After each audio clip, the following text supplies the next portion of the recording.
আসসালামু আলাইকুম, কেমন আছেন সবাই? আশা করি ভালো আছেন। আলহামদুলিল্লাহ আমি ভালো আছি।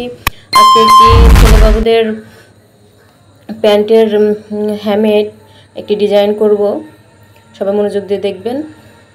আর এখন থেকে আমি ছেলে বাবুদের প্যান্টের সাইডে একটু ডিজাইন রাখবো। সবাই আমার চ্যানেলটা সাবস্ক্রাইব করবেন, তাহলে নতুন নতুন ডিজাইন পেয়ে যাবেন। বিশেষ করে মেয়েদের ক্ষেত্রে অনেক ধরনের ডিজাইন করা যায়, ছেলেদের করা যায় না। তো যতটুকু সম্ভব আমি যতটুকু জানি পারি এতটুকু আপনাদেরকেও শেখাবো। তো আমার চ্যানেলের সাথে থাকবেন, শিল্পী বুটিক্স। সবাই আমার চ্যানেলটা সাবস্ক্রাইব করবেন। বা এই ভিডিওটা ভালো লাগলে লাইক করবেন, কমেন্ট করে জানাবেন আপনাদের মূল্যবান মতামত। কোনো কিছু জানার থাকলে অবশ্যই কমেন্ট রেখে যাবেন। সবাই ভালো থাকবেন। ভিডিওটা দেখার জন্য ধন্যবাদ। আসসালামু আলাইকুম।